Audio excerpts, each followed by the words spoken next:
My name's Tui and I chose environmental science because at secondary school it was a good mix between the sciences and geography, two subjects that I enjoyed the most at secondary. Hi, my name's Jamie. I chose environmental science because I wanted to do something science related but wasn't fully the natural science kind of side of it. I'm Millie and I chose environmental science for the study of the earth and how we can change the climate and the issues that are going on currently. I'm Esme and I chose it because I think it's quite a good mix between biology and geography, which is quite a nice joint rather than having to do both of them separately. I've taken chemistry and Spanish. It was a bit of a weird mix, but chemistry helps with environmental science a lot in the science aspect, and Spanish is just a good add-on for any subject, I think.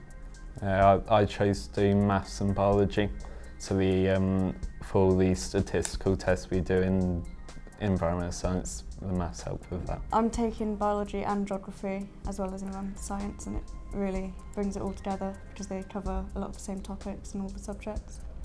I'm doing maths and physics, so the maths plays quite a lot into environmental science, which is good, and then the physics goes along nicely with it, STEM-wise. Well, usually you'd have a lot of freedom, obviously for us, because it's been a bit of a different year with lockdown and stuff. But at the start of our time, we had a lot of freedom to go into town whenever. Also, the teachers are great. It's a nice environment, I think.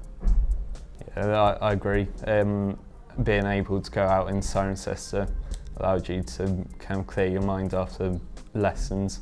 I think the atmosphere is great. It's a big step from secondary and there's a lot more freedom, and it's a lot more casual with the teachers calling them first names instead of sir and Mrs, and it's a big step into getting into adulthood. Yeah, I think as well the good thing is that there's a lot of spaces to study as well, like quiet areas. We go over the conservational side of environmental science, but also there's all the cycles. So you've got the water cycle, you've got lithosphere and atmosphere as well.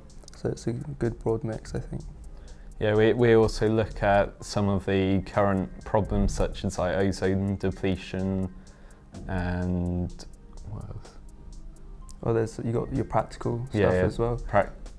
We look at light levels affecting on plant growth, that sort of thing. In the first year it's a lot of conservation and about habitats and the atmosphere, and then in the second year it gets more into farming and agriculture and sustainability and a lot more current issues that we face.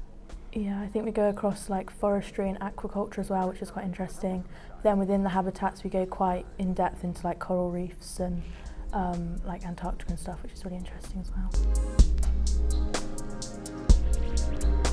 Probably the practicals we did. We did experiments on biodiversity in plants or in the wild. Yeah, I like the conservation topic the best, I think. Talking about captive breeding programs and other things like that. I liked them all, but it was mainly the conservation and biodiversity that really got me going on it.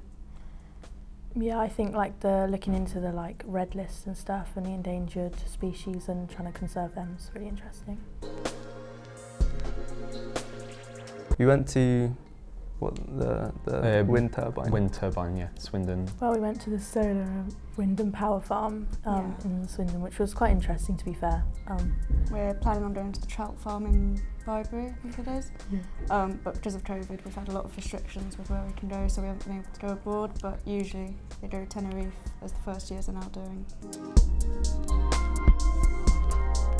He's a good teacher. If you ever have any problems, he's easy to contact and he replies quickly.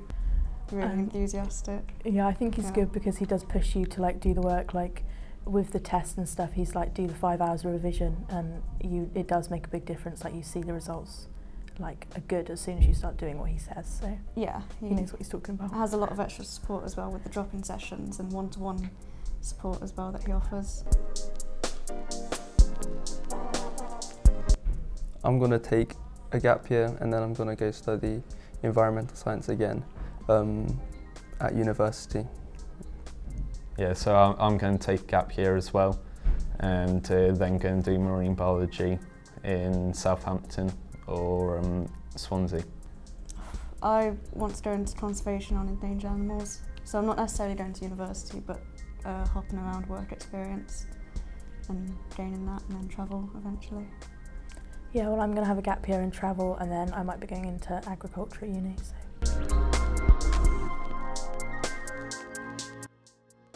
Study hard in year 1 and to prepare you for year 2, because year 2 it ramps up a lot.